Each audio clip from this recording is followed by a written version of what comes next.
Thank you for joining us for this webinar co-hosted by Cities Alliance, CEMR, and PLATFORMA on how cities can help to advance gender equality in Europe and beyond. I wanted to do just a few quick housekeeping points before getting into the heart of the matter. The first is that all participants are automatically muted, so please don't fret. You do have the opportunity in the either Q&A box or the chat box to pose questions to the panelists or to us, the organizers, if you have any technical issues. There is interpretation provided from English into French. We're working on getting that set up, but once it's activated, you'll see flags, an American flag for English and a French flag for French language. So please feel free to click the language of your choice. And if you have questions for the speakers while they're intervening, please feel free to enter those into the chat box or the question and answer box as it's going on, and they'll be addressed after each intervention, and there'll also be time at the end to address all the panelists with different questions. So CEMR, Cities Alliance, PLATFORMA, we're really honored to welcome an inspiring panel of speakers who are going to give us insights into how the EU's internal and external action affects cities and communities. And we're also going to learn about the impactful actions that diverse women leaders from across the world are taking to make sure that women and men have equal voice, access to resources, and to services that make them able to pursue their ambitions on equal terms. The COVID-19 pandemic is an unparalleled situation in our times, and cities have been at the forefront to ensure that the continuity of basic services and to support their communities. The pandemic has exposed persisting inequalities and exacerbated existing vulnerabilities, in particular for workers in the informal sector, people of color, refugees and asylum seekers, the LGBTI community, persons with disabilities, and those without adequate access to housing and services. We're especially concerned about the impact the crisis has had on women. For example, increased domestic violence, higher care and unpaid work burdens, and the economic risk faced by women who are overrepresented in low-paid and precarious work. It is critical for all levels of government to ensure that the aftermath and recovery of the crisis put the implications for gender equality at their heart, and that striving for gender equality in Europe and beyond remains a top priority. The next steps forward cannot be business as usual, as our speakers will show today. So with that, I'd like to introduce our moderator for today, Julia Massey. She's an urban specialist and the lead for the Cities for Women program at Cities Alliance. Julia, take it away, and I will try to sort out the interpretation. Yes, hello to everyone. Can you share my screen? Can you see me? If you stop maybe sharing the screen, so thank you. Welcome to everyone. So as Jamie said, also for us, Cities Alliance, which is a global platform focusing on sustainable urban development and fighting urban poverty, that includes multilateral organizations, associations of cities, community organizations, and academia. For us, gender equality is really a priority, both in terms of operations on the ground, where we really focus on girls and women's well-being, but also for our global advocacy. As Jenny said, the COVID crisis has just highlighted existing inequality, highlighted both the role, I think, the vulnerability of women and girls, but also their key role in protecting vulnerable groups, especially community leaders. They are mostly women, but also mayors. They have been really on the forefront in fighting the pandemics. So, but still they are not equally represented and included when we talk about policy making. So there is still a gap, and I think we have a fantastic opportunity now with the new EU gender strategy and the gender action plan that is in preparation, and we have an opportunity, I think, to have an open dialogue to identify what are the priorities, and also identify the right tools to advance gender equality on the ground. So today, I think the objective of this meeting is, on one hand, understanding where we are in terms of gender equality globally, what are the priorities, what are the challenges, and secondly, really understanding what is the key role played by local authorities. I'm pleased to have here Alicia Wallace, which is the member of Elena Dalli, the Commissioner for Equality, since December 2019. So there is really a strong commitment by the Commissioner in advancing gender equality. And she can tell us a bit more about the EU gender strategy, what is the process, what are the priorities, and what are the next steps. So please, Alicia, it's up to you. Please take the floor. Thank you very much for being here.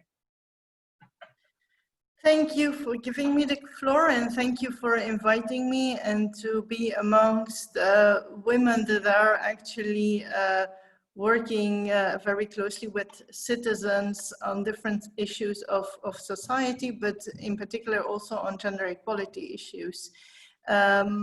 And I know also that working at local level, being so close to citizens, this is also a place where women participate, proportionally speaking, more in politics and take up a role more actively to be as leaders at local level compared to other levels. So I think that that's already a good start in terms of how we can make sure that gender equality is put forward at local level. I mean, it's already present, I think, in terms of participation of women.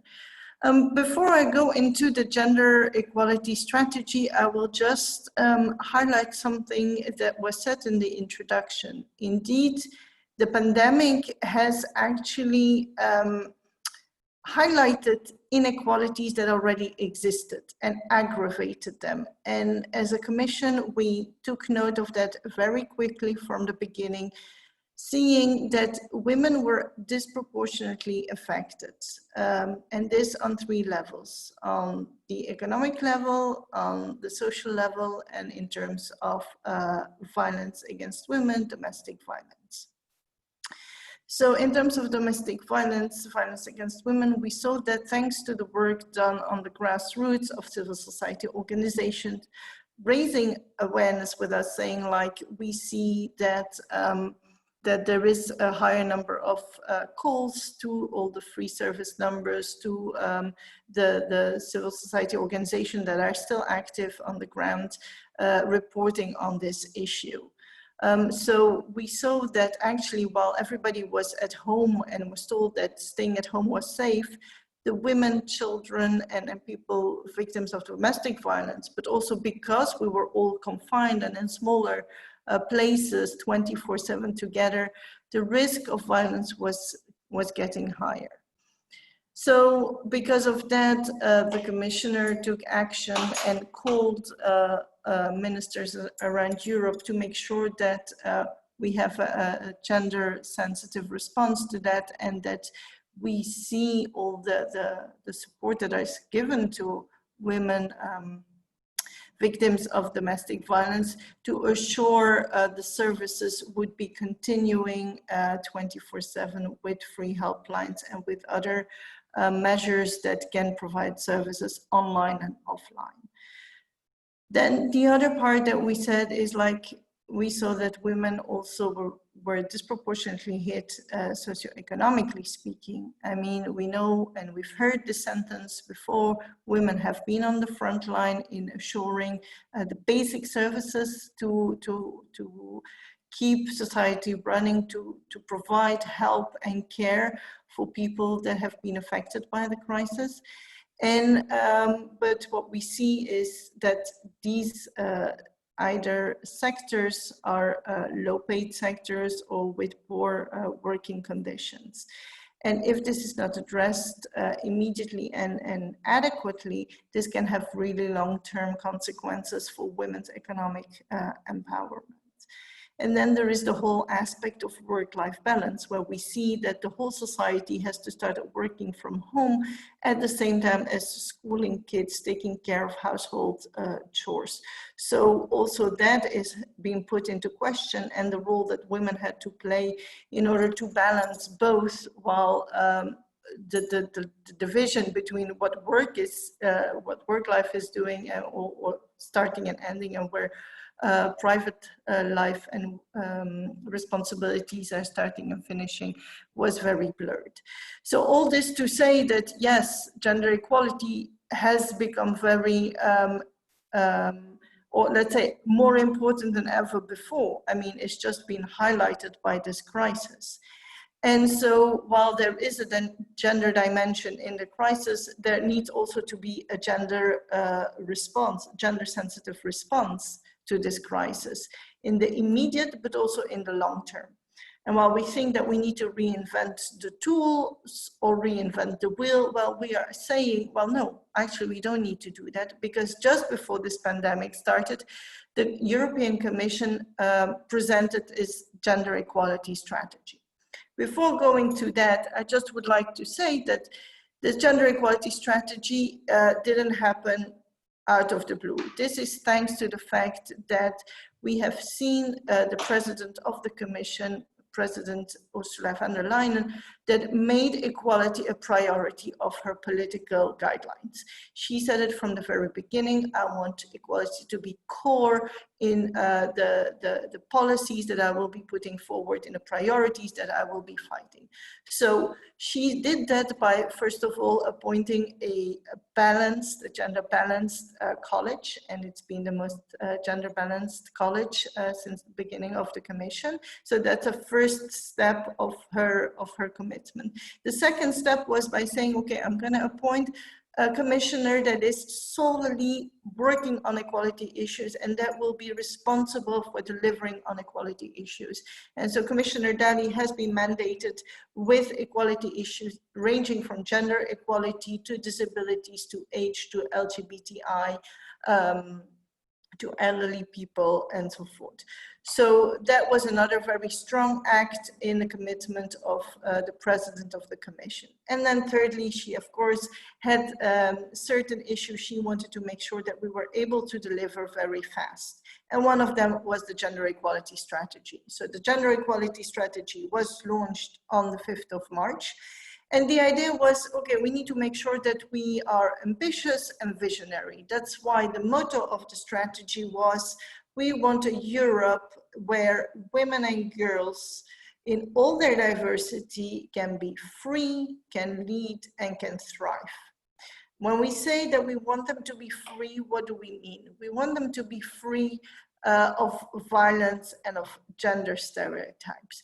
We want them to thrive by making sure that they can be economically independent and that they can earn as much as their male colleagues for the same work that they are doing.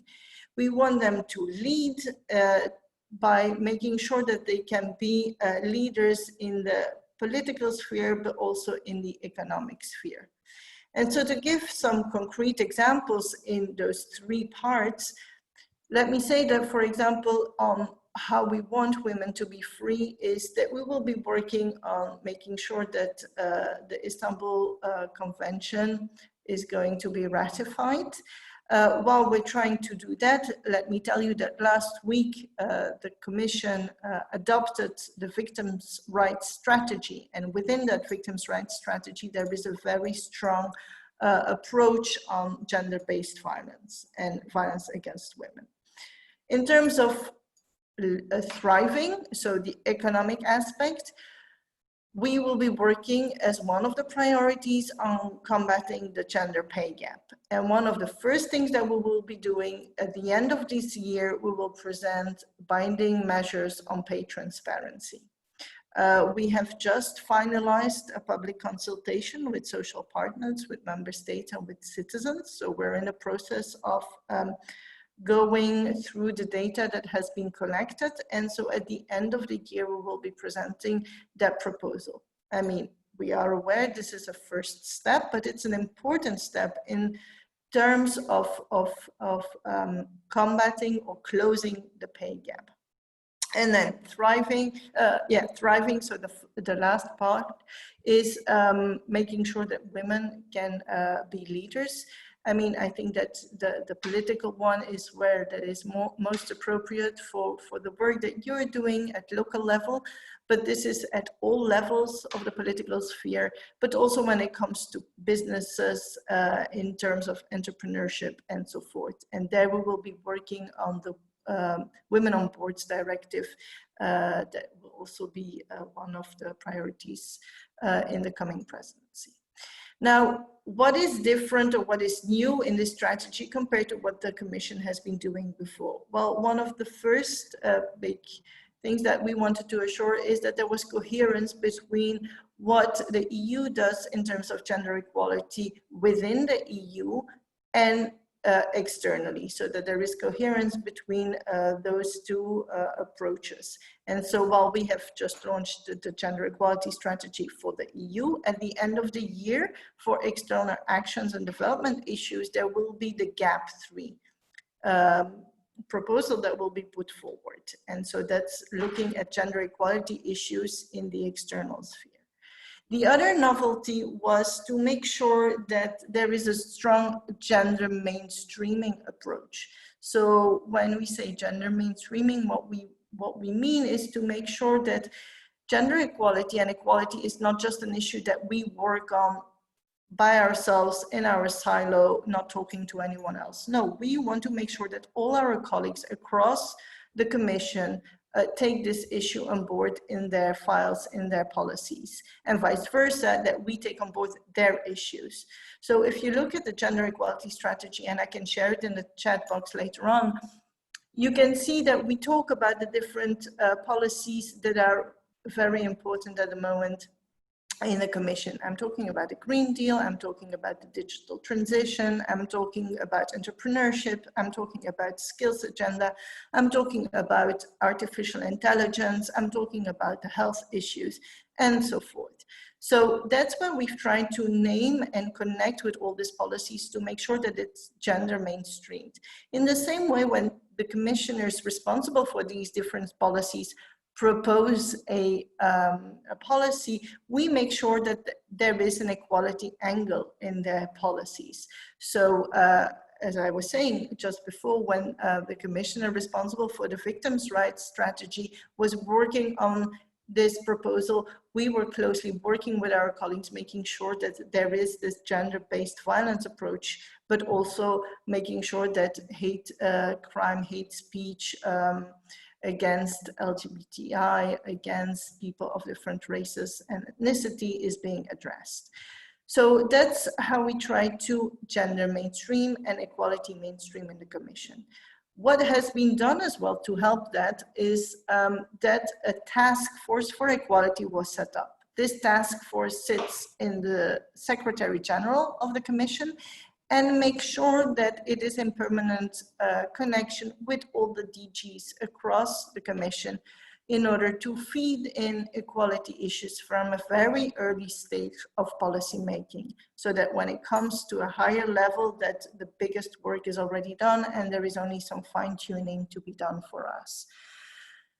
A last point that I would like to mention in terms of the new approaches is that we wanted to make sure that we address the new issues, which is also a little bit part of the gender mainstreaming, like the Green Deal, like artificial intelligence, like digital issues, but also to make sure that we break gender stereotypes. So to make sure that we work on issues like representing women in sectors that are not very represented by women, or vice versa, that we have also men taking up more positions in the care sector, for example, but also when it comes to education, when it comes to certain sectors that are important and growing, like the STEM sector, like ICT, especially with what we have witnessed and experienced in the last months. Those are all sectors that are becoming more and more relevant, but where women are still not very present as workers or sometimes also as users. So that's in a brief presentation what the gender equality strategy is about. And I think that before going maybe into what can be done at local level, I think it would be important to hear colleagues from the local level and maybe then, be open to questions and discussions. Thank you very much, Alicia. It was very comprehensive. I have just a quick question as a reaction. We know also that the new EU budget, the MFF, is also under discussion and approval.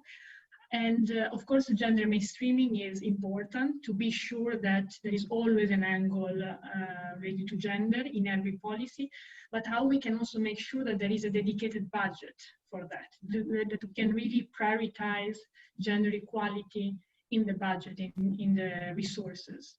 Yeah. Well, that's a very good question, and it's actually also part of the strategy. There is a big chapter on budgeting and gender mainstreaming of budgeting, and we have that same approach towards the MFF and the recovery plan. So in the MFF, there is one program that is dedicated to everything that is related to justice, citizens' rights, and therefore also women's rights. And so that's allocating money to projects that deal with gender equality issues or for civil society organizations that work on gender equality issues. And then there is of course, the mainstreaming of the budget. And that means that when funding is being put forward, we need to make sure that there is this gender approach. So the European Social Fund, for example, when you look at the description of the fund, there is a reference that one of the things that need to be taken into consideration is the promotion of gender equality. So that's how we make sure that, on the one side there is allocated budget, and on the other side there is the mainstreaming. Very good. And how we can make sure also that local authorities and local actors can also be supported in their action in supporting and advancing gender equality. Is there a specific instrument to really support local actors globally as well and at the European level? I think that, the strategy is like a guidance of the actions that we want to see implemented. And I don't think that they stop at national level or at European level. They can also be implemented at local level. All the issues that I've put forward earlier on, be it the Istanbul Convention, be it combating violence against women, be it promoting women entrepreneurship, are all things that are also being worked on and decided upon at local level. If we take now the pandemic, it was at local level that authorities had to take the decision of where do we put our priority in the support, but also in the money, be it in terms of choosing the masks or making sure that the homes for elderly people are provided with sufficient support and assistance, or making sure that the helplines for women are activated. This also happened at local level. So I think it's very much applicable. And then there are platforms like your own platform, but also like, for example, Committee of the Regions, that is, working with local actors. So I think that there are different avenues, so to say, that can allow local actors to work on gender equality. Thank you very much. And on this note, I leave the floor to Silvia Baraldi, which is the spokesperson for CEMR on gender equality and local councillor of Legnago, which is a city close to Verona in Italy. So please, Silvia, the floor is yours. Thank you very much. Hello, everyone. Bonjour à tout le monde. I'm Silvia Baraldi, Municipal Councillor of Legnago, Italy, and the Vice President of CEMR Standing Committee for Equality. Thank you so much to all the organizers for these interesting opportunities. Well, cities are key partners in the planning, implementation and monitoring of European and global gender equality strategies and frameworks. The contribution of local and regional governments are crucial for socially, economically, and ecologically sustainable development. In their democratic functions as services providers and employers, they are pivotal to achieving European and global agendas, including the 2030 Agenda and the Beijing Platform for Actions. As the level administration closest to cities and civil society, including women's movements, and thanks to their particular competence, local and regional governments can be a strong lever to achieve a more gender equal society. Further, women's experiences and expertise are vital to the healthy political life and democracy, and their equal representation in decision-making at all levels, and is a democratic imperative. In fact, high levels of women's participation in public life are associated with better governance, and lower levels of corruption in many countries. Currently, however, gender gaps persist in local government's representation, and will take nearly 100 years to close at the current rate. Women are poorly represented in local government. Globally, 36% of elected seats in local deliberative bodies held by women. In Europe, that figure is 19%. And worldwide, the proportion of women measure the highest leadership position at local levels, it's less than 5% and 15% in Europe. I would like to highlight a few tools and measures that local and regional governments put into practice in order to foster equality between women and men and promote equitable, inclusive, and sustainable development. For example, the European Charter for Equality of Women and Men in Local Life, established by the CEMR, is a powerful and replicable tool that showcases an added value of working in partnership at local and regional levels. The Charter is a concrete way for local and regional governments to make a public commitment to gender equality. Is a tool to guide them in mainstreaming gender in local policies and practices according to their specific competence.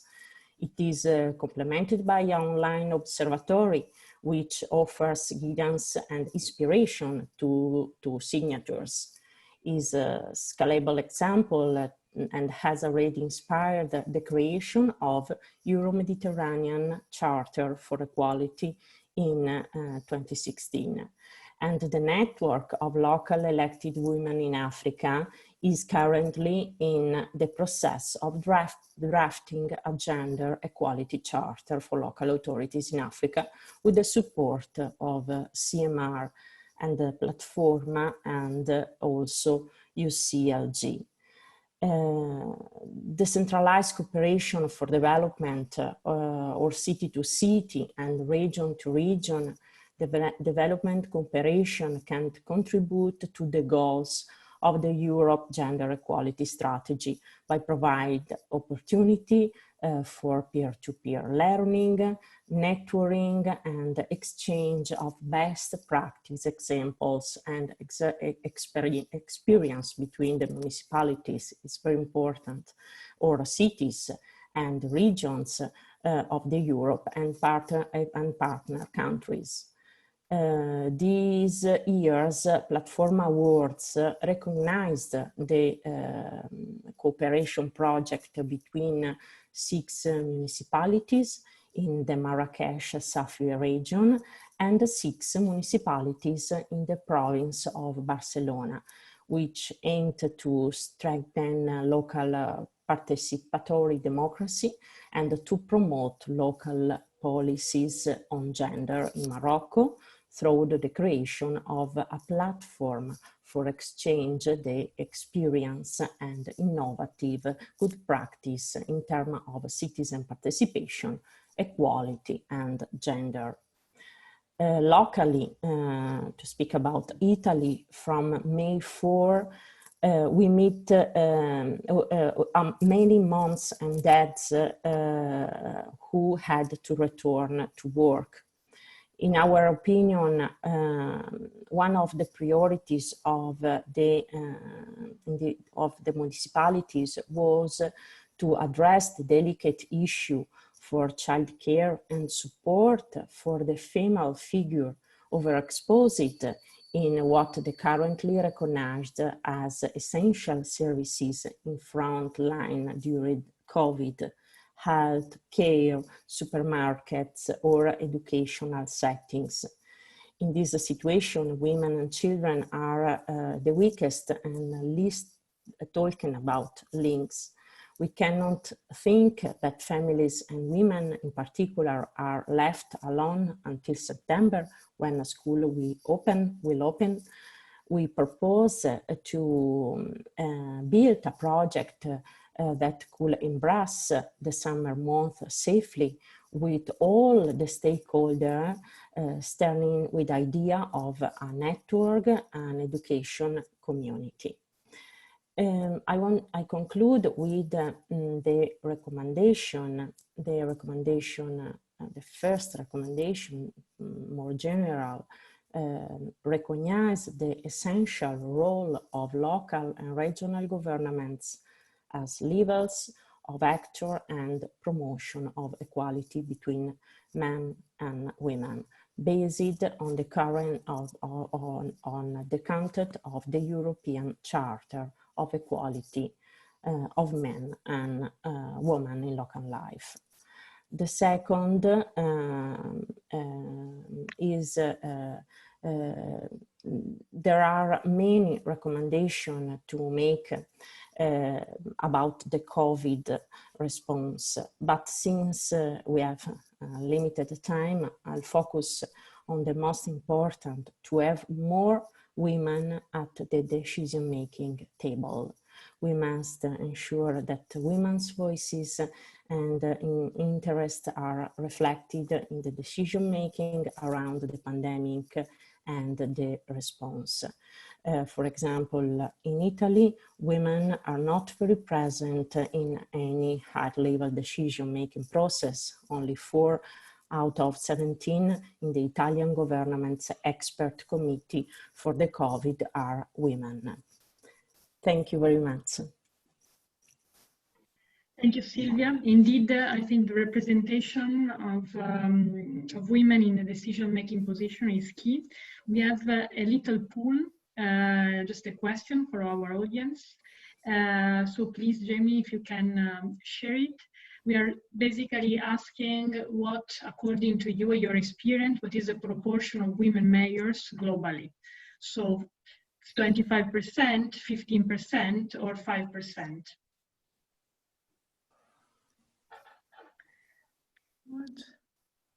Okay, so the responses are coming in so far. 15 out of 38 participants who are inside the webinar themselves have responded. So we give another 10 seconds.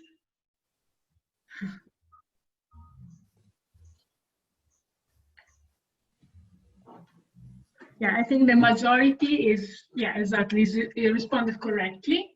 So we are aware of the very negative situation of women representation in politics. Only 5% of mayors worldwide are women.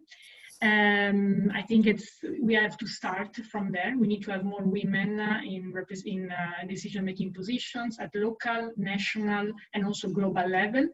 And we are happy to have here one of these few mayors, which are really active also in promoting gender equality at the local level. Madame Souad Abderrahim, she's the mayor of Tunis, the first Arab woman which was elected in the Arab world and in particular of Tunis. So she has great responsibility, of course, but there is also a lot of expectation on what she will do at the city level to advance gender equality. And the Cities Alliance, we are very happy to collaborate with the mayor on a specific project. So welcome, Madame Abderrahim. The floor is yours to tell us what are the priorities that you see in your city and what you are really doing on the ground. Thank you. Merci beaucoup. Bonjour à tous et à toutes. Donc, c'est vrai qu'on travaille sous loupe et beaucoup d'attentes après notre élection, après 160 ans de masculinité. Donc, nous n'avons pas droit à l'erreur, nous ne devons que réussir notre mission. Tout d'abord, permettez-moi d'exprimer tous mes sentiments pour Cities Alliance, qui nous a réunis aujourd'hui afin d'échanger et de partager nos expériences et nos expertises en matière de l'égalité des genres. Comme vous le savez toutes et tous, le monde est aujourd'hui en guerre. Guerre contre la pandémie de la COVID-19. Et comme vous le savez certainement, toutes les guerres du passé nous ont appris que alors que les hommes étaient au front contre d'autres hommes, les femmes étaient à l'arrière pour faire fonctionner la société, les usines, les écoles. Mais c'était autrefois. Et quand ces drames ont été résolus, les femmes ont toujours repris leur rôle, trop souvent déclassé, pour ne pas dire défavorisé par rapport aux hommes. Aujourd'hui, nous sommes dans un nouveau contexte, inconnu jusqu'à aujourd'hui. Cette guerre est différente et le rôle des femmes a marqué plus durablement nos sociétés car elles se sont naturellement appropriées la préservation de liens sociaux. Car cette pandémie a marqué les familles au cœur. Hommes, enfants et femmes sont concernés à égalité. De ce fait, cette crise différente a réussi à bouleverser l'ordre social pour assurer plus de justice pour la femme. Au niveau de la municipalité du Tunis et tout au long de la crise, le nombre des femmes élues qui se sont mobilisées quotidiennement pour servir la population est de loin supérieur à celui des hommes. C'était un indicateur d'une grande importance et on était présente tout le temps, engagées matin, midi et soir pour servir nos citoyens. Le nombre des femmes volontaires au sein des cellules d'écoute mises en place par la municipalité pour réagir aux besoins des citoyens et assurer un meilleur service en cette période de crise est de loin aussi supérieur à celui des hommes. Ainsi, ce sont les femmes qui se portaient volontaires pour les opérations de désinfection. En un mot, les femmes tunisoises se sont partout engagées avec tous les risques à l'engagement. Et là, je souhaite revenir à notre histoire, l'histoire des femmes qui ont contribué à la construction de mon pays depuis la reine d'Iban, et notamment toutes celles qui ont participé à la libération et à l'essor de la démocratisation. À cet égard, personne ne doit oublier combien l'engagement de ces dizaines de milliers de femmes ont permis à la révolution du jasmin de prendre ce caractère pacifique que bien de pays nous envient. Aussi, je voudrais attirer l'attention pour les premières élections locales démocratiques de 2018 qui resteront dans l'histoire du monde arabe comme une belle et exemplaire rupture puisqu'elles ont débouché pour la première fois dans son histoire à l'élection d'une mère à la tête du Tunis. Ce moment incarne à la fois l'expression d'une confiance, je dis bien confiance, envers la gouvernance féminine et une volonté de changer les coutumes établies. Pour aller dans ce sens, je voudrais citer nos avancées dans la pratique d'une nouvelle gouvernance acquise grâce notamment à la mobilisation de la femme tunisienne. Tout d'abord, le nouveau code électoral tunisien a garanti la parité horizontale et verticale et qui a assuré une forte présence des femmes au sein des conseils élus. Il a garanti aussi une bonne représentativité des jeunes. Ainsi, mon adjoint au conseil municipal est la plus jeune dame conseillère puisqu'elle n'a que 25 ans.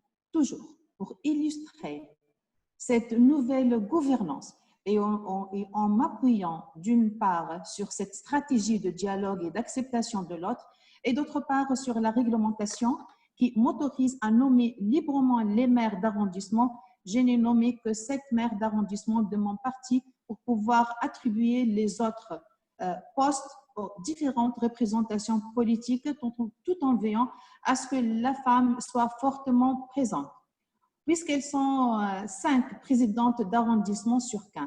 Cette stratégie me permet actuellement d'assurer une gouvernance consensuelle et les décisions au Conseil sont prises à l'unanimité. Cette démarche regroupe les conseillers et les mobilise autour d'un projet ambitieux pour l'avenir de la ville. Aussi, et au niveau des commissions municipales, 12 parmi les 15 commissions sont présidées par des femmes. Au niveau national, la parité horizontale et verticale nous a permis d'avoir des conseils municipaux constitués à raison de 48% des femmes, dont 20% des maires, et c'est beaucoup plus que la moyenne mondiale, dont vous avez lancé tout à l'heure les 5%. Donc, j'ai dit donc 20% parmi elles sont élues par leurs collègues conseillères et conseillers maires. Là, nous remarquons qu'il y a encore un travail à faire pour la question genre, parce que nous n'avons que 20% des maires femmes, alors que la femme existe avec un pourcentage de 48%, donc on considère le nombre de femmes maires est beaucoup moins que la moyenne ici chez nous. Car la place des femmes dans ces moments historiques, leur influence doit interpeller et balancer davantage la situation puisqu'elles ont collectivement cette capacité à faire progresser la société et à rappeler l'importance des femmes dans la vie politique des villes et des États. Je voudrais insister au-delà des questions d'égalité dans l'emploi, questions qui portent sur les salaires, la pénibilité, le code du travail. Je voudrais attirer votre attention sur quelques remarques qui prouvent l'importance de la place des femmes dans nos sociétés. Aujourd'hui, alors que les crises socio-économiques frappent durement le monde entier, il faut des gouvernants qui fassent preuve du sang-froid, d'humilité pour que les partenaires prêts à aider cohabitent. Cela ne peut se faire dans une démarche machiste ou dominatrice. Et à ce sujet, les femmes ont cet égard d'esprit.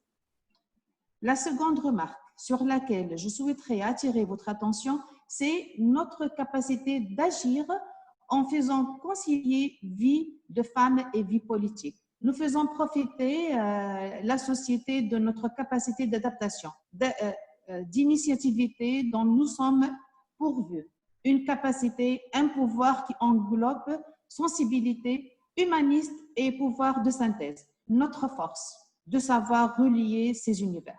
Enfin, ma troisième remarque concerne notre respect des différences, des diverses communautés culturelles, de l'égalité hommes-femmes, de la diversité des genres. Autant de dispositions positives qui font partie de civisme naturel, générant de la solidarité et donc diminuent la violence. Changer la situation actuelle ne passe pas uniquement par l'adoption de lois, mais le changement des mentalités d'esprit. C'est pour cette raison que nous adoptons une vision stratégique pour l'éducation au quotidien et au long terme. Égalité et pas de violence. Je vous remercie pour votre attention. Thank you very much. I think the situation of Tunisia is very particular, no? As the mayor said, 48% of elected council representatives are women and 20% are mayors. So it's a unique country, unique situation, and also their role in the whole revolution, Tunisia revolution and transition towards the democratic system.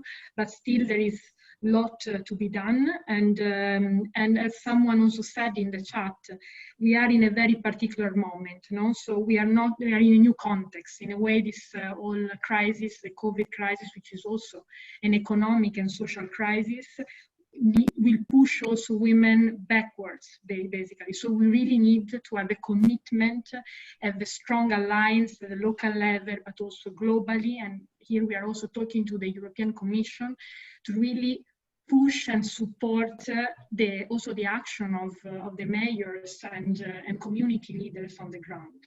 So thank you very much, Mayor. I would like also to invite now to share her experience, Roy Malik Lowe, which is the Lord Mayor of Banjul, Gambia. So she's also the first woman mayor in the country. And she's really internationally known for her voice and her commitment towards gender equality. So the floor, Madame Malik Lowe, the floor is yours.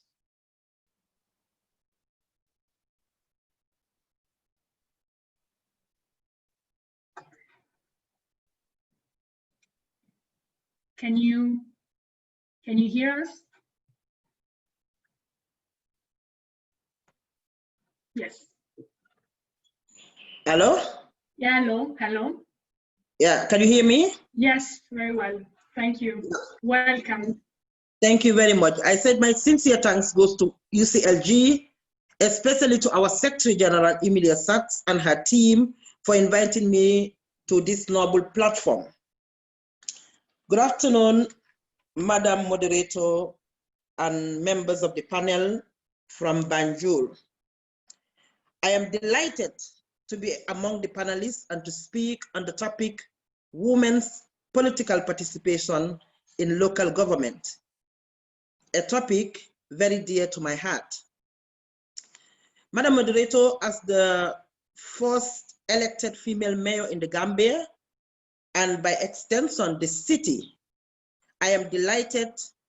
Let me begin by buttressing the fact that political parties have been and will continue to pitch their political messaging and campaign strategies to appeal to women voters, since there is enough evidence now to suggest that women voters, of course, can swing elections. In my country, the Gambia, as of 2011, women now represent 58% of national voters.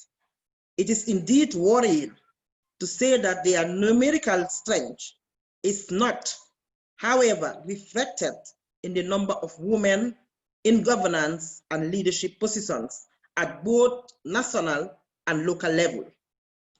Women in the Gambia continue to be seriously underrepresented as candidates for public office. The traditional working patterns of many political parties and government structures continue to be barriers to women's participation in public life. Political systems are built on social and economic networks. Democracy is also built on relationship and interrelations.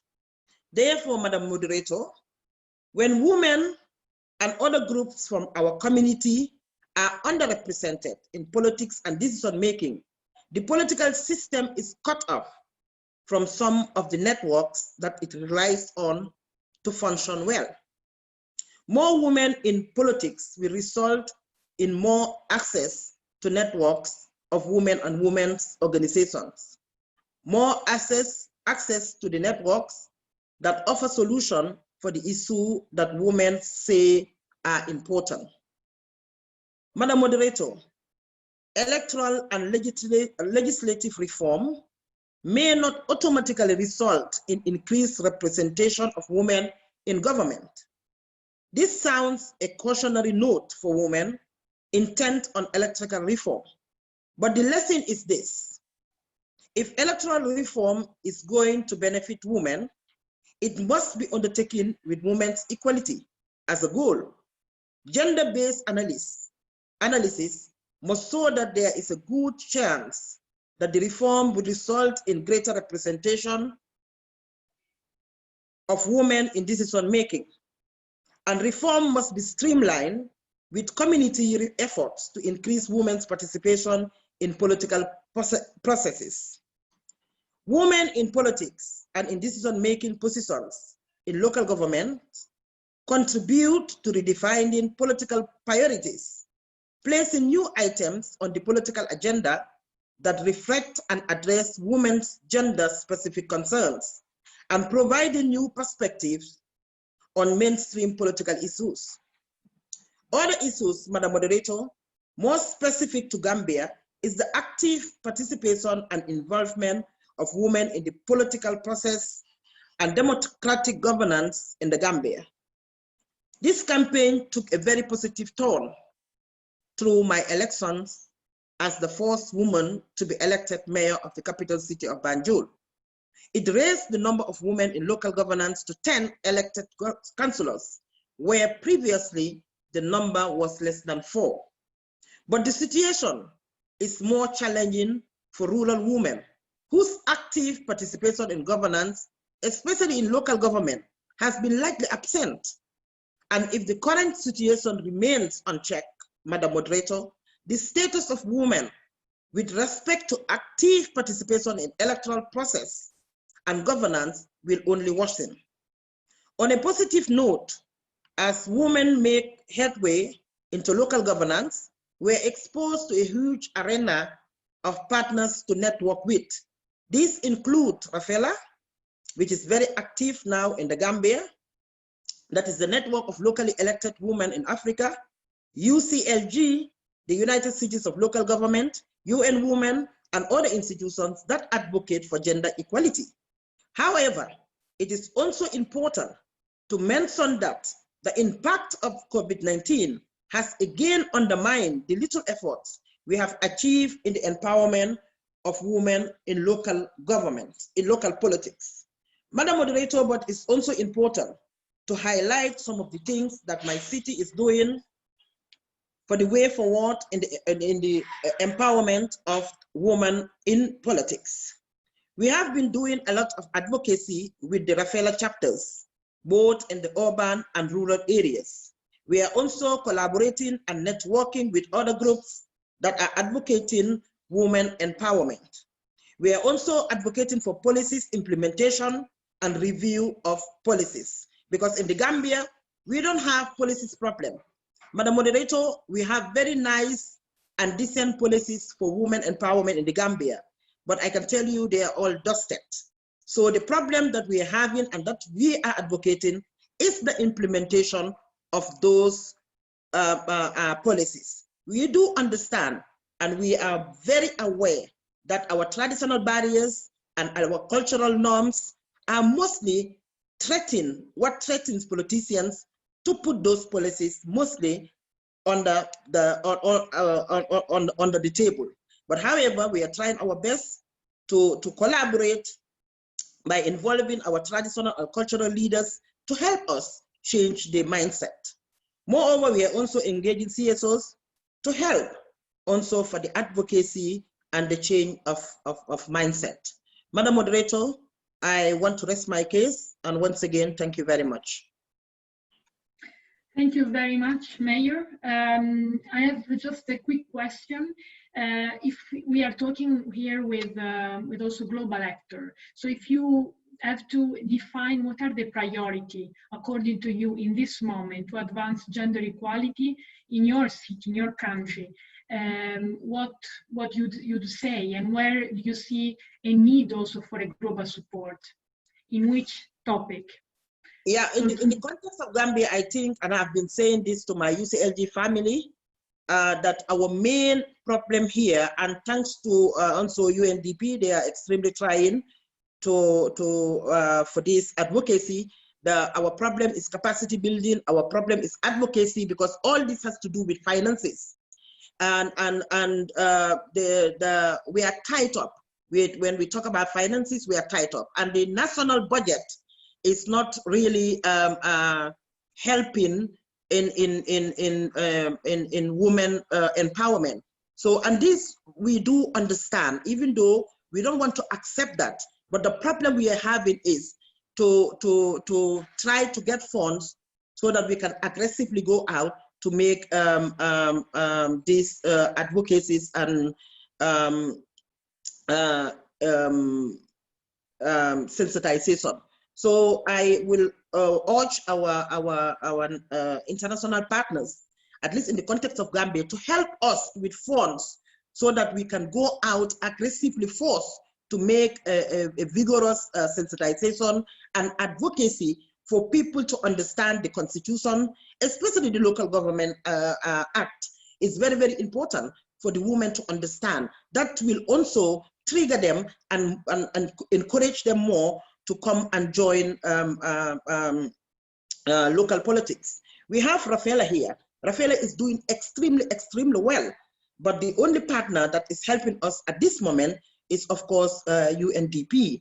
So again, I want to urge my family, that is the UCLG, to try their level best, at least to try get us funds to go out more aggressively to sensitize the women, especially those at the rural areas. Thank you. Thank you very much. I think the message is quite clear and well received.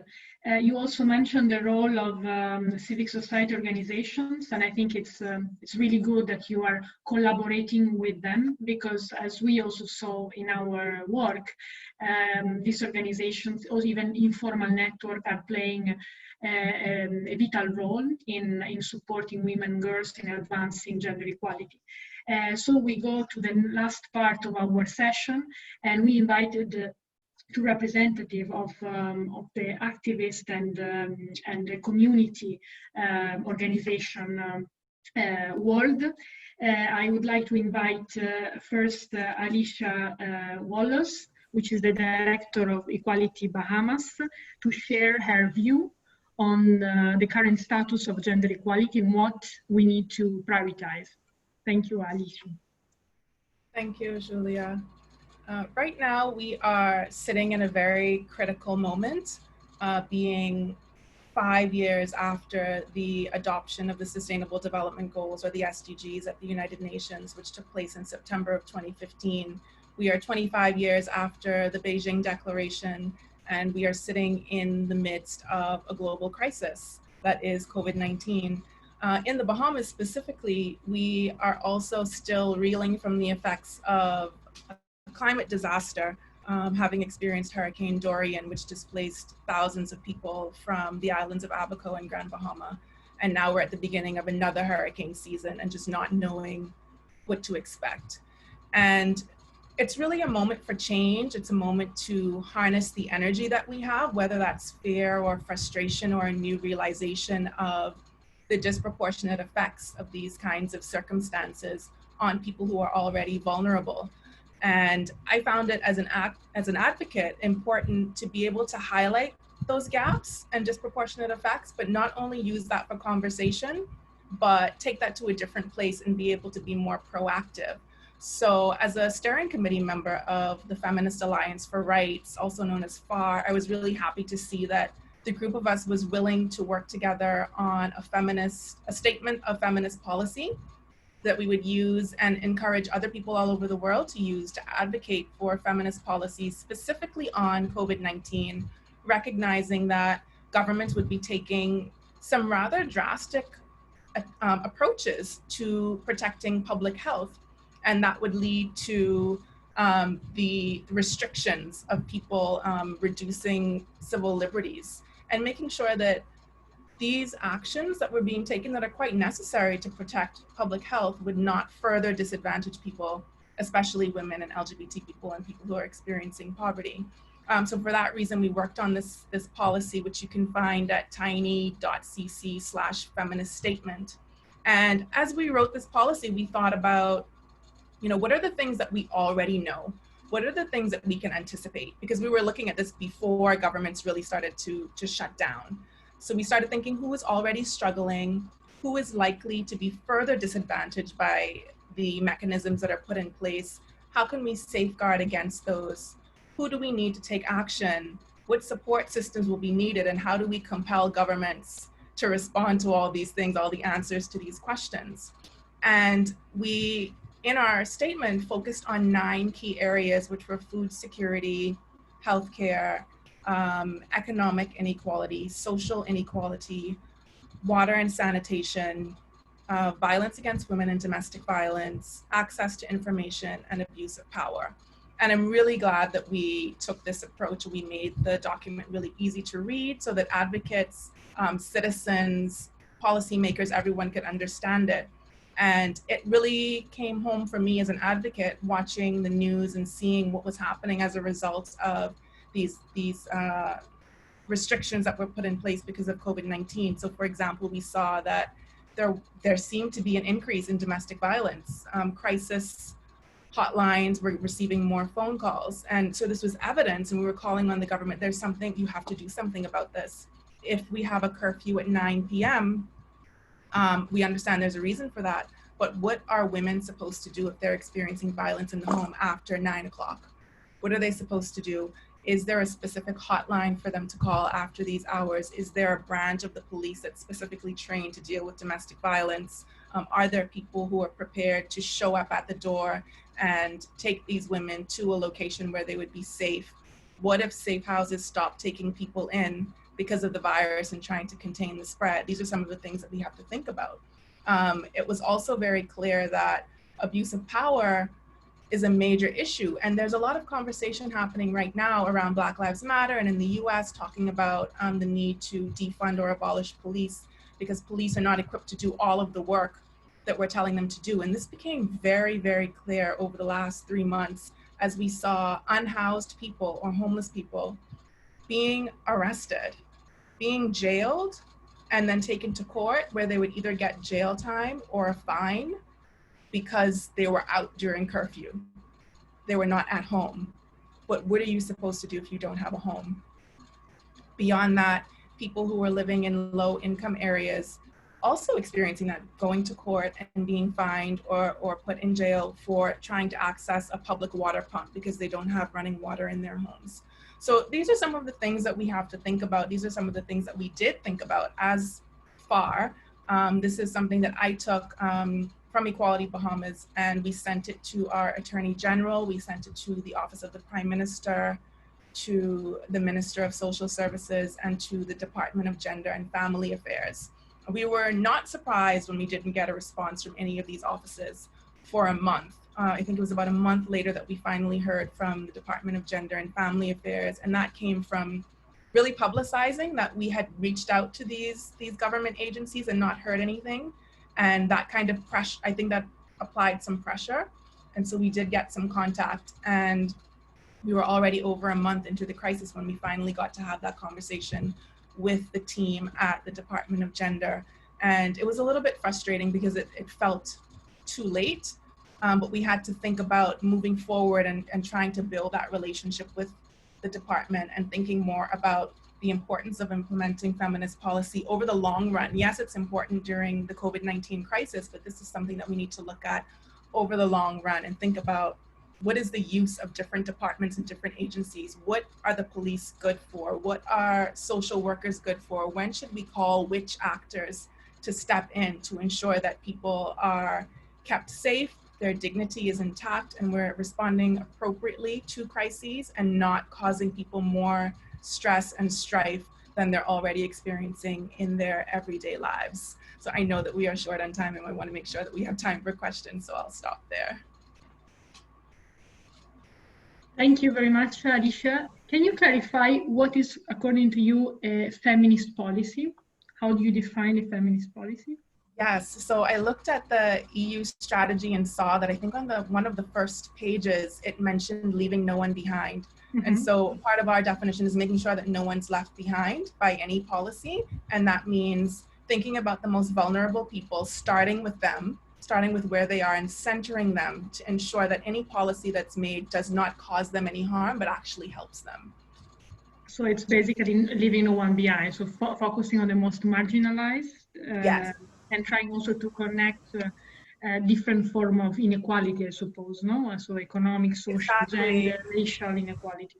And thinking about the intersections of identity. So no one is just a woman. You're like, I'm a woman, I'm Black. You know, there are people who are experiencing poverty. There are people who are immunocompromised. So thinking about all these different layers and taking that into consideration when a policy is made to ensure that that policy does not leave anyone any worse off.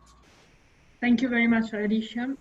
Now I would like to invite Oksana Abold, which is the international coordinator of the StreetNet International.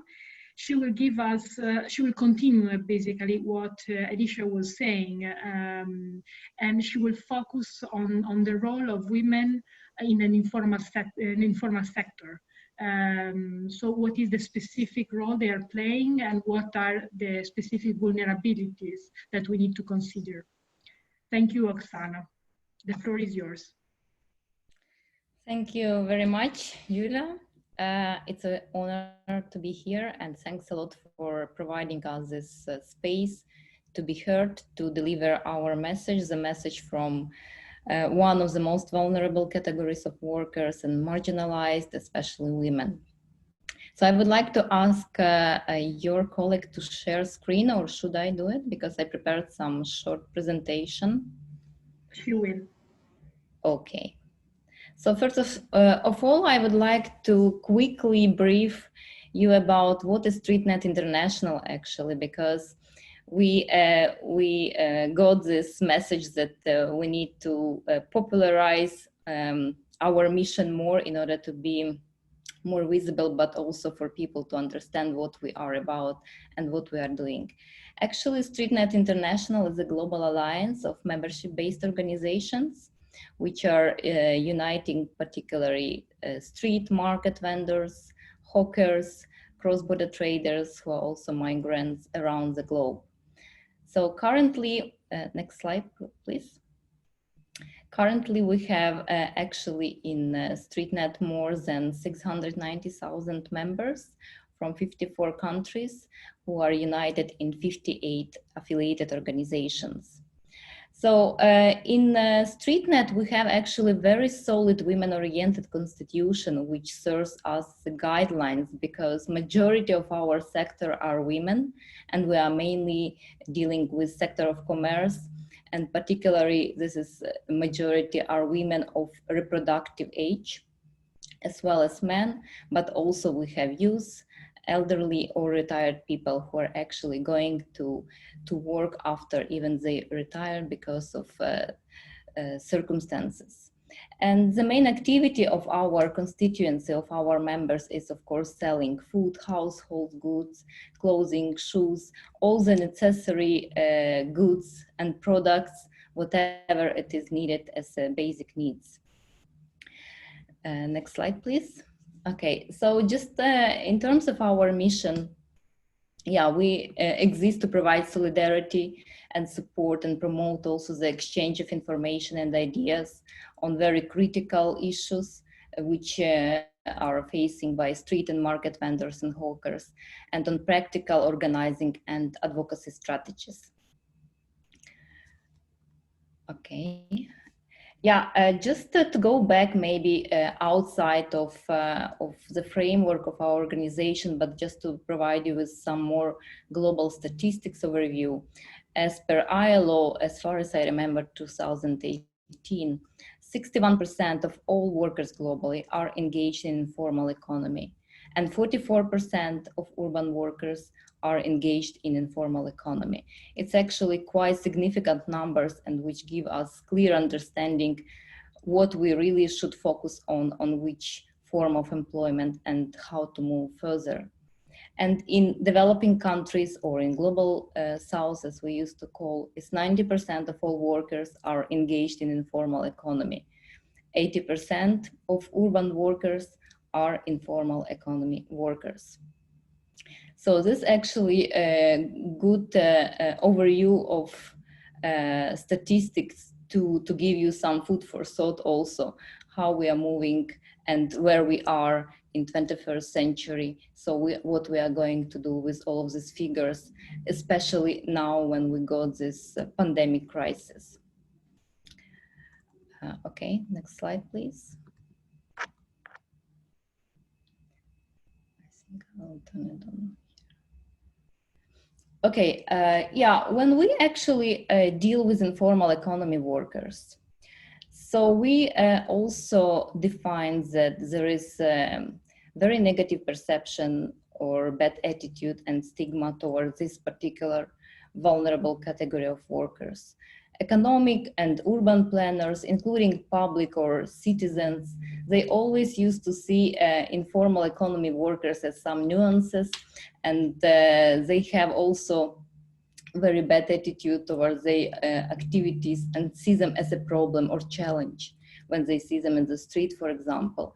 Usually they believe they are those who want to evade taxes or tax evaders or any regulations, that they are representing some sort of unfair competition to formally employed workers, that they also drag economy down, so dealing with some illegal goods or services, sort of criminalizing them, which is a wrong perception, and also causing a blight on the urban landscape. Of course, those informal economy workers, they are making the living and they are trying to earn and survive in a very honest way. At the same time, they don't have any social or legal protection. They don't have any basic infrastructure or even access to social services. They don't have any access to public space or public procurement, without financial or business development services. And of course also, they are not under those who can enjoy some tax reliefs or other alike initiatives. And in addition to all of these problems and challenges which they meet on a daily basis, they actually also those who are victims of daily harassment and evictions, unfortunately. When we got the crisis, and since March 2020, of course, one of those categories that are the most negatively impacted after the pandemic was announced. And imposed lockdowns, which seem like the most immediate and necessary preventive response and measure for all governments to impose in their countries, or like stay at home or self-isolation restrictions. So they actually led to this economic crisis in addition to the risk of infection and death. And all of that brought to the very big and essential chain like no work, which means no income, and also which causes on no food. Okay, next slide, please.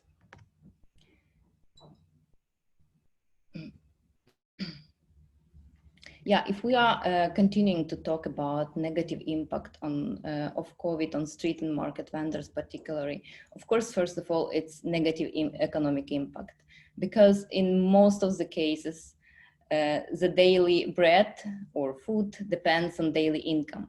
So it's basically, as we call, from hand to mouth, when in the morning the sellers earn and then they can feed their families in the evening. Lack of accessibility to healthcare system or any form of social protection just because they are not covered by any legal like labor code or any scheme of social protection in the countries. Also lack of accessibility or poor existence of public services. And mainly it relates to the human basic need as water or good quality water. Of course, it relates to psychological additional pressure to make a horrible choice for each vendor which means to go to work, to do informal job, and to be exposed to the risk to get infected by COVID-19 or even to spread infection, or just to see how the family members are starving. Brutal evictions of street vendors who are also surviving, it's still one of the most biggest challenges that we are facing and our members on a daily basis. And of course, as previous speakers highlighted, this growing level of domestic violence, which unfortunately is also caused by self-isolation, by big governmental restrictions, and what is happening with poor women in their homes. Yeah, as it was already said, and I don't want really to repeat, but we also started to collect information about extreme hard and challenge for women who are engaged in informal economy, and how this violence is continuing actually for them to, they are suffering from it. In addition to home-based violence or gender-based violence, women who are working in informal economy, they are also frequently exposed to violence and harassment by state or non-state actors, which is, for example, if we're talking about cross-border traders. So when they are crossing the board, they need to sometimes pay in return as sexual harassment, as sexual rape, and this actually also happening or happened on a daily basis when they were practicing this work. And with COVID-19, as was said, the domestic violence is actually dramatically increased, and we are also trying to think how to help those women who are actually got as in prison with so double burden, if not more, and struggling in their families. In terms of StreetNet, what we are doing with our affiliates, of course, first of all, we call on governments at both local and national levels to think about universal basic emergency living cash grants or any relief packages grants, which could be alternative to secure the loss of income of those vendors who actually were forced to go and to stay at home for self-isolation. Sorry, Oksana, I'm aware of the time. I think it's a topic that deserves almost a session itself, and we'll make sure that we will do it in the future. But please go maybe to the example. I think it's very interesting if you go to the concrete example. Thank you. Yes, so then we can move to next slides, which actually explains what are our strategies and advocacy, because first of all, if we actually notice that there is no really response from governments in terms of tackling COVID-19, particularly for this category of workers as informal economy traders. So we started to move and promote the right to work, but under safe conditions with following and observing all of these preventive measures, using masks, using gloves. And as you could see from these examples in different countries, our traders, they are also very innovative.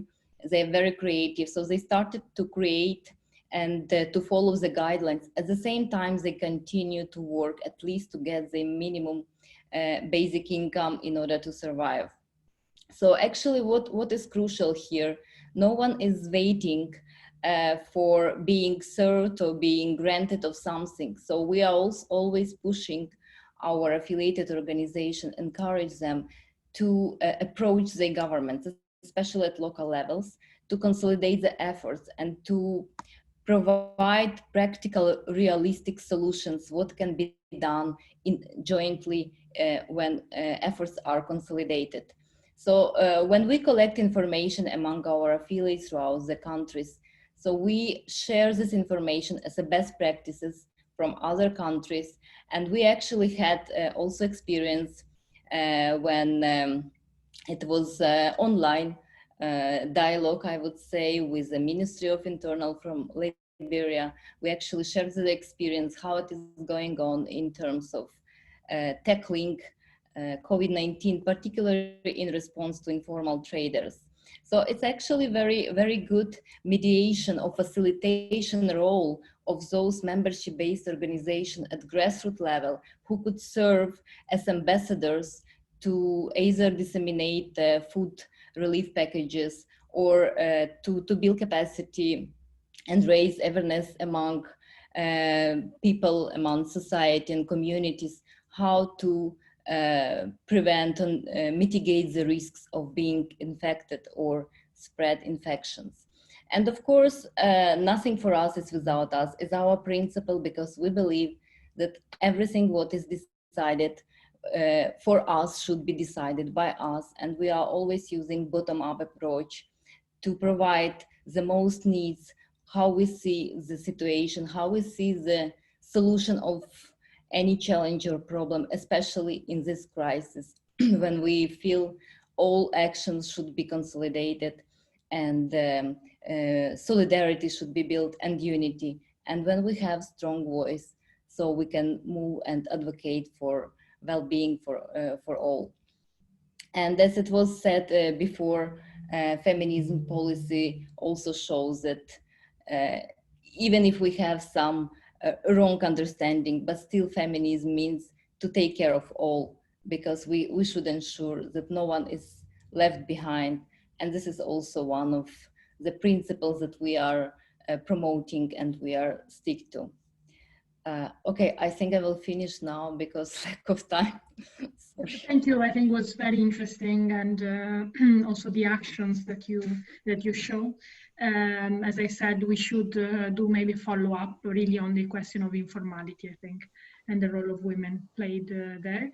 There was a question, I think, that someone posed at the beginning, I think was quite relevant. It was regarding the kind of the age, you know, where discriminatory and violent attitude are formed. Normally, this kind of attitude are really formed at a very early age. So what can we do in terms of educating and supporting how to prevent this from the early age? This is maybe a question for Alicia and for all the panelists. How we can act really with children and with youth. Who wants to reply to this? Maybe Lesia, because she has to go. Yes, Lesia.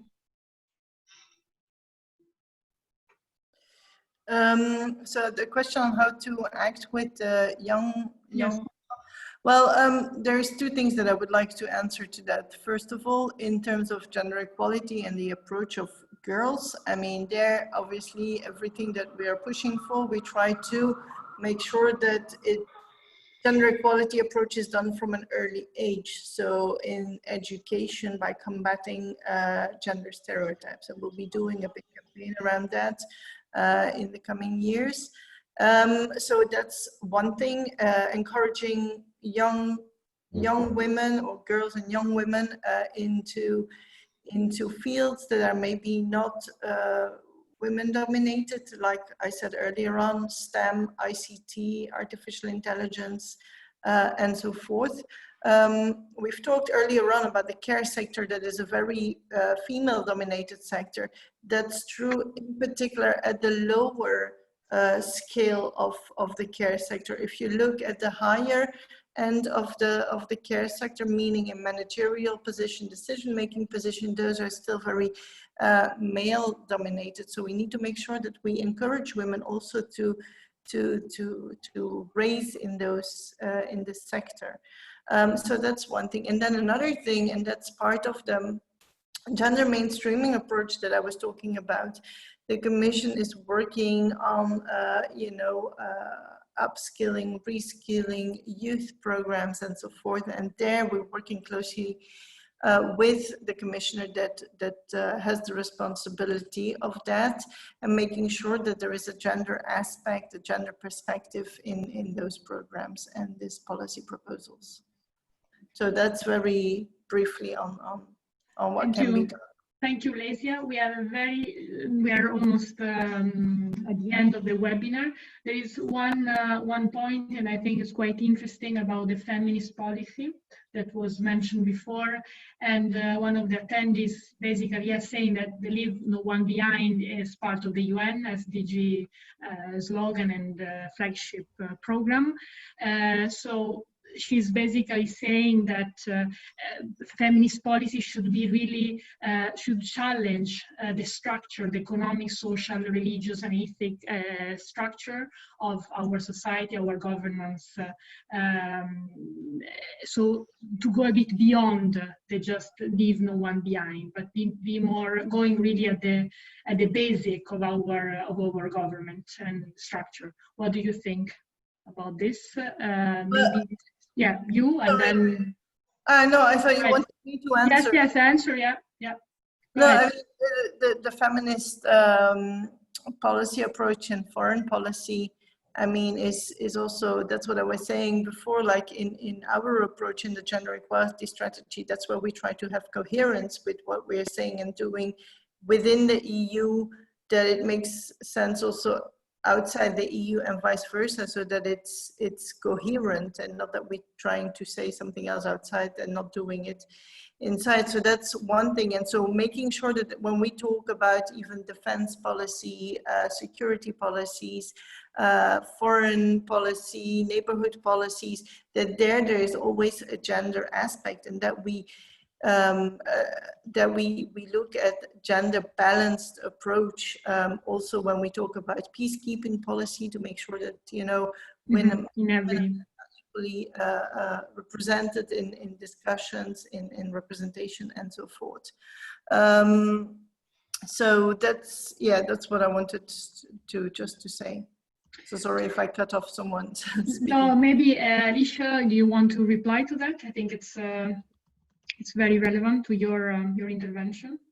Yes, just very quickly. I think we all know that there are many, many challenges with the United Nations and with many institutions, but it doesn't mean that we throw away everything that they've done or all of the terminology. I think that we actually have to reclaim our language. We see it being co-opted by a lot of different people and institutions, and we have to reclaim that.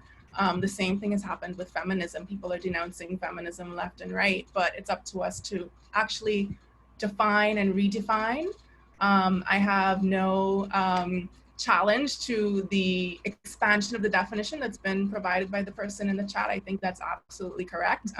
But, you know, in the short space of time, I think that leave no one behind is sort of a sort of catch-all phrase and sort of a point to begin with. But yes, there are systems that we do need to just uproot and start again. But in a situation of a crisis and we don't have time to do that, policy will have to look at marginalized people and do what we can in that moment. Thank you very much. Maybe I can try to summarize a bit the conversation, even if it's such a complex topic. Hi, yes. Can I come in, please? Yes, go ahead. Yeah. Okay, I just want to make something clear when it comes to the context of the Gambia or the context of Africa in large. I think it should be looked in the perspective of looking at in the perspective of the Gambia, where politics is predominated by men, and it is we are made to believe as women that politics is a men-dominated sector and it's a no-go area for women. So therefore, I want to again encourage, especially my UCLG family, you know, to try their level best to help Rafaela in the Gambia, at least so that we can go out aggressively to advocate for women to get into politics. It's not going to be a very easy battle. If you look at Gambia here, we have about 8 mayors, and I'm the only female mayor. And in the House, for example, in the House of Parliament, we have about 53 elected parliamentarians, and we have only 3 or 4 elected women. So it's not something that is really, really easy in the Gambia. The mindset should change, and all this is geared towards an aggressive sensitization. And I think Rafaela can do it when we have enough finances, or not only the money aspect, but the capacity building and other things will help as well. Thank you. Thank you very much. So I'll try to summarize and close. So as we said, we are experiencing, we are in a key momentum for advancing gender equality. The SDGs are set for 2025. We are 25 years from the Beijing Declaration. There is this possibility offered by the EU gender strategy. So globally, it's really a specific moment to act. And of course, also the opportunity or the situation given by the COVID crisis. So we really need to act now in terms of quick response to support local actions through a recovery plan, as we mentioned, the aspect of domestic violence, the care function, the access to economic social protection also by informal workers, the access to sanitation and services when we talk about also certain context, but then we also need to already start to think and act in terms of long-term response and action, as the mayor just said, to reinforce the participation of women in politics at all levels through capacity building, through support, financial support, and really supporting and putting local actors, and especially networks like Rafaela, CEMR, WIGO, UCLG, and others, really at the center of this call and this action. And we need probably to start to map also these actions. There are many practices, and sometimes I have the impression that we don't know what is happening really at the local level. Today has been great. We could experience what really is happening at the local level, but I think we have to do more, understanding what is happening and scaling up this action. And then there is the aspect of funding that has been raised. So we have to make sure that funding go to people and to groups and to actors that are really doing the right actions on the ground. So it's not only about having the right motto or the right political statement, but it's really about doing things on the ground. And in terms of EU gender strategy, we talk about the EU budget, and maybe trying to really apply gender budgeting principle to the EU MFF, the EU budget, could be a very good way to start to be really look at how we can really apply responsive budget to all decisions and also to the overall budget. So this is just the first, I think, conversation that we organized with CEMR on this. We really wanted to connect with the global actors with local actors and start this dialogue, open up this dialogue. But we want to do it more, and we want to focus also on specific topic. So really to go deeper on certain topics that have been raised today. So we will involve you and engage you more further. So I would like to thank all our speakers and panelists for being here today, and all the participants that have joined the discussion and the public, both here and in Facebook. So thank you very much, and I would like also to thank CEMR for co-organizing this session. Thank you. Thank you. So before everybody leaves, we're just going to launch a last poll to help us. It should take less than 1 minute. I don't think the panelists can answer. It's only for participants, but to help us do better in the next webinar that we organize, and to see your level of interest in the topic and how we could think about taking it further, going a bit deeper. So great job, Julia. Thank you to all the panelists. It's been such an honor. And I hope that we get to see each other again soon. Keep up the great work. Thank you. Bye. Yeah. Bye. Thank you. Cheers.